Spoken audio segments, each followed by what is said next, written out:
Saudações, pessoal. Agora a gente vai analisar os planos cristalográficos numa célula unitária cúbica e os índices de Miller que são utilizados para a confecção desses planos. Considerando uma célula unitária cúbica de corpo centrado, nós teremos, a partir lá acho que a gente já consegue fazer a análise das possíveis direções cristalográficas dessa célula unitária. As direções cristalográficas, em termos de aplicação, elas são importantes, por exemplo, para aquilo que a gente chama de anisotropia, quando a gente se depara com monocristais, que é algo que vai ser discutido futuramente. Em termos de engenharia, é muito comum se deparar com estruturas policristalinas, em que nas estruturas policristalinas você vai obter em processos de solidificação, como a própria fundição, o lingotamento, ou a soldagem por fusão, em que se depara com vários cristais, com vários grãos. E aí essa questão da direção cristalográfica, que gera ou não anisotropia, que seria propriedades diferentes dependendo da direção considerada, isso acaba perdendo muito a importância em termos de célula unitária. Agora, quando trabalha-se com monocristais, por exemplo, monocristais de silício para a confecção de circuitos integrados, ou monocristais de ligas de níquel que são empregadas em pás de turbina, por exemplo, aí o conhecimento da direção cristalográfica e da anisotropia acaba tendo um efeito mais expressivo, tá? Porque tem um cristal único, uma semente que gera um cristal único, e aí esse direcionamento das células unitárias ele tem uma maior influência do que nas estruturas policristalinas, que são as mais comuns de engenharia. Então, aqui continuando, vamos verificar as diferenças existentes nos possíveis planos cristalográficos em relação a esse tipo de célula unitária. Então, aqui vamos fazer uma análise examinando os planos. Aqui o plano A, esse plano aqui, o plano A da célula unitária cúbica de corpo central, analisando apenas esse plano aqui nós temos uma vista em tridimensional, 3D, ressaltando que, apesar desse átomo aqui ser amarelo, trata-se do mesmo elemento, ou seja, em termos práticos, são todos átomos do mesmo elemento, senão não seria uma estrutura cúbica de corpo centrado. Aqui, considerando apenas esse plano A, nós temos a seguinte análise, ó, na vista em 2D, tá? Apenas o plano. Nesse plano nós temos aqui essa parte de um átomo, que seria um quarto de um átomo, aqui um quarto de um átomo, um quarto e um quarto. Esse centralizado aqui, ele não aparece, porque ele não está nessa face aqui, nesse plano, tá? Então esta aqui, então logo de cara a gente nota que nós teríamos esse tipo de empacotamento nesse plano, só para uma análise, tudo bem? Apenas estes átomos seriam mostrados nesse plano. Então aqui ó, seria o parâmetro a constante A, mesmo plano, a vista 2D, vista em 3D, tudo bem? Trata-se de um quadrado simples, de lado A, que é a constante A da célula unitária, e esse plano vai interceptar os centros de 4 átomos, que é o que a gente falou, tá? De 4 átomos, que é o que estão aqui localizados nos vértices da célula unitária. Só que não estão inteiros aqui, tá? São partes de 4 átomos. Já em relação ao plano B, por exemplo, aqui ó, no caso do plano B, a gente nota que tem essa diagonal aqui, ó, e tem essa outra diagonal aqui, ó, do plano, certo? Em relação ao plano B, dependendo da vista, ó, aqui, ó, que seria a vista 3D, deixando bem claro que essa diagonal aqui, a dimensão dela é a constante A vezes a raiz quadrada de 2, né? Raiz de 2. Aqui temos a vista tridimensional, analisando na vista bidimensional, a vista em 2D, o plano dessa forma, ó, notem, ó, a figura que é gerada do plano é a seguinte, ó. A base está aqui, olha aqui, ó. A constante A, né?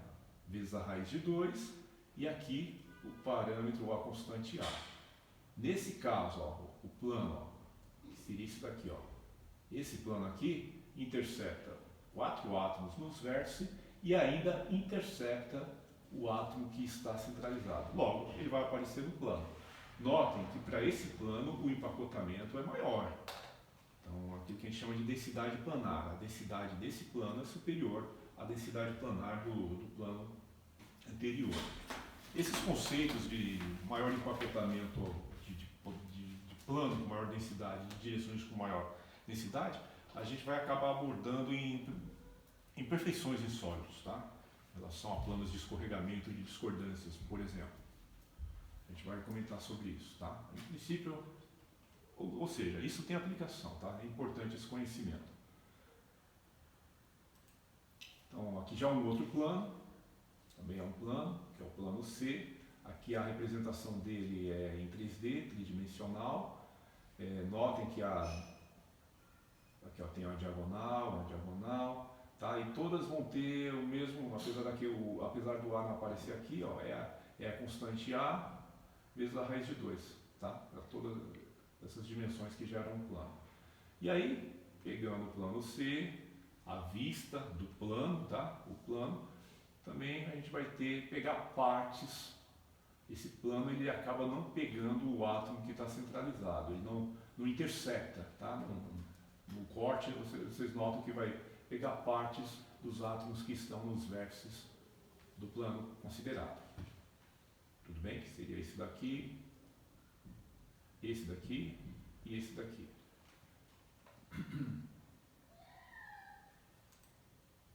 Então aqui nós temos a representação dos 3 planos, tá? A, B e C. Logo de cara fica evidente que esse daqui é o que vai ter. Lógico que há necessidade de fazer um cálculo para a gente determinar isso, tá? Mas fica praticamente evidente, ó, por exemplo, essa direção aqui, se a gente pegar essa direção ou essa daqui, a gente vai se deparar com direções de maior densidade que essa daqui ou essa daqui, tá? Dependendo da origem considerada. Tudo bem? Então ficou claro aqui, ó, a distinção, a diferença dos planos com diferentes arranjos atômicos e, consequentemente, depois a gente vai fazer os cálculos com diferentes densidades planares. Tudo bem? Considerando aqui a estrutura cristalina. A mesma estrutura cristalina que é a cúbica de corpo centrado. Tudo bem? Continuando aqui, para você desenhar esses planos, é necessário, você tem que adotar um sistema de notação que vai nos permitir identificar os vários planos, os diversos planos na estrutura cristalina. E é isso que a gente vai tentar, que nós vamos mostrar para vocês. Então, a notação de Miller, os índices de Miller, o sistema, ele é utilizado para identificar os planos cristalinos.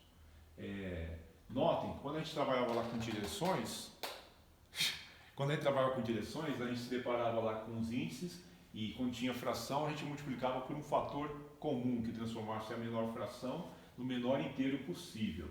Nesse caso é diferente, tá? A gente vai trabalhar com reciprocidade, com o inverso. O inverso do que vai interceptar lá os planos, a gente vai estar trabalhando com reciprocidade para a confecção dos índices de Miller. Outra diferença, no caso de planos, a gente vai ter a representação entre parênteses e também não se utiliza vírgula. Tudo bem? Uma outra consideração, quando a gente trabalhava lá com as direções, a gente tinha lá U, V e W. Agora não, é H, K e L. Não me pergunte por quê, essa é a adoção mundial para a determinação dos índices de Miller. Vamos encontrar agora os índices de Miller para os planos mostrados aqui, nesse caso, tá? Se a gente pegar aqui, temos aqui o plano 3, o plano 2 é o mais fácil aqui para a gente determinar, e o plano 1. O plano 1 seria esse azul, o amarelo acaba encobrindo e o vermelho também essa parte. Mas o 1 seria esse plano aqui, ó.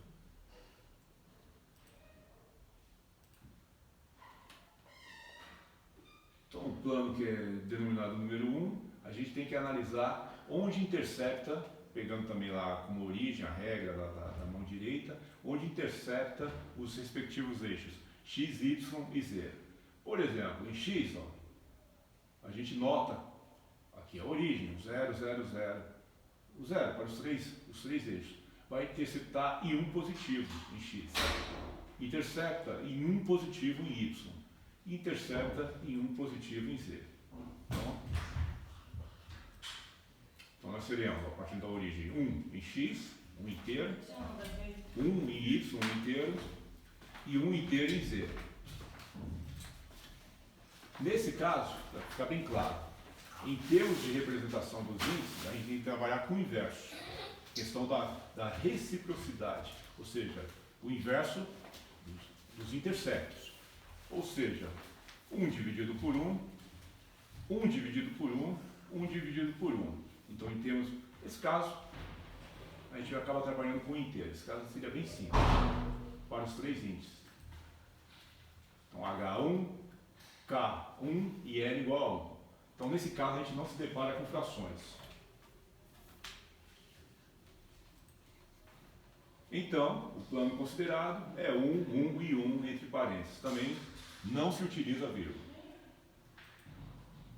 Em relação ao plano 2, de forma bem direta, o plano 2, notem que esse plano, ele intercepta apenas um inteiro em y. Ele não intercepta nada em z, ele não intercepta o x, tá bom? Então, vamos agora fazer a análise de reciprocidade. Olha lá. Ele vai, matematicamente, tá? Matematicamente, esse plano, ele vai interceptar o eixo x no infinito. Em termos aqui de célula unitária, ou seja, de um inteiro, ele não há esse tipo de... ele acaba não interceptando. Então, infinito. Em relação a y, está evidente. Em um inteiro. Em relação a z, a mesma análise de x. Matematicamente, o plano vai interceptar o eixo z no infinito. Agora a gente vai representar os índices em função da reciprocidade ou o inverso desses índices, desses valores aqui obtidos, em termos de intersecção dos eixos. Ou seja, em relação a x, 1 dividido por infinito, se a gente lembrar lá dos conceitos de limite, 1 dividido por infinito, 1 dividido por infinito, isso vai tender a zero. Então é zero. 1 dividido por 1, que é o valor que intercepta em y, 1. 1 dividido por infinito também é zero. Esses são os índices. Partindo disso, o que vai interceptar ou não os referidos eixos são esses aqui. Então, em termos de H igual a 0, K igual a 1 e L igual a 0. Em termos de notação de plano, entre parênteses, sem vírgula, 0, 1 e 0. E este plano aqui, ó? Temos bem prático. Olha aqui x. Está interceptando x, positivo ou negativo? Não. Ou seja, matematicamente, ele vai interceptar o eixo x no infinito. Em relação a y, esse plano aqui, ó, ele está interceptando o y aqui, ó, meio, positivo, correto? Em relação a z, está interceptando aqui, ó, no eixo z, 1 positivo. Análise. X, infinito, como eu falei, matematicamente, infinito. Ele vai interceptar o eixo x. Y, meio. Z, o inteiro. Então, em relação a interceptar os eixos, essas são as coordenadas, os componentes. Só que agora a gente tem que analisar em termos de índices para a anotação do referido plano. Então a gente vai trabalhar com o inverso disso daí. Ou seja, 1 dividido por infinito para x, 0. 1 dividido por meio, 2 para y. E isso é uma curiosidade do plano, porque a fração ela acaba se tornando maior, porque a gente está trabalhando com o inverso. E 1 dividido por 1, que seria o z, 1. Esses seriam H, K e L. H0, K2, L igual a 1. Em termos de notação do plano, 0, 2 e 1. Entre parênteses e sem vírgulas. E este plano aqui, ó. Tá, vamos considerar esse plano aqui que passa, ele passa pela origem, tá? Então vamos analisar como é que ele intercepta os eixos. Ele está interceptando aqui, ó, a origem. Então nós temos aqui a origem, ó, o plano intercepta a origem, tá? Isso significa que x, y e z, são zero, tá? Então a recíproca de zero é indefinida. Então aí requer um cuidado, tá? Neste caso, é necessário que se selecione uma nova origem ou que se movimente o plano para uma nova posição equivalente, tá? Então a gente tem que fazer um estudo. Esse tipo de plano requer um trabalho mais minucioso. Notem que aqui foi adotado aqui, ó, para cada vértice aqui um determinado número para análise. Qual o deslocamento que pode ser feito para que evite esse problema, tá? Então aqui, ó, esse é o plano inicial, esse é o plano considerado, mas qual seria a origem adequada para ele? Considerando aqui o vértice 7, por exemplo, tá? O vértice 7, ó, notem, ó. Note que a nova posição, ó, a nova posição da coordenada aqui, a nova origem, vamos ver o que acontece. Olha lá, o y perfeito, tranquilo, um inteiro, o deslocamento, ó, intercepta 1 em y. Agora, em termos de z, 1 negativo. E em termos de x, olha lá, não está interceptando. Não está interceptando aqui no x da origem.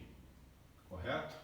Então isso não é fácil de visualizar. Ele vai acabar ficando, quando fica negativo, ele fica fora da célula unitária. Então já é um cuidado que tem que ser tomado. Se for utilizar 1, 5 ou 6, vai acabar acontecendo o mesmo problema, tá? A gente vai se deparar com z, por exemplo, negativo. Então isso vai dar problema, vai acabar ficando fora da célula unitária.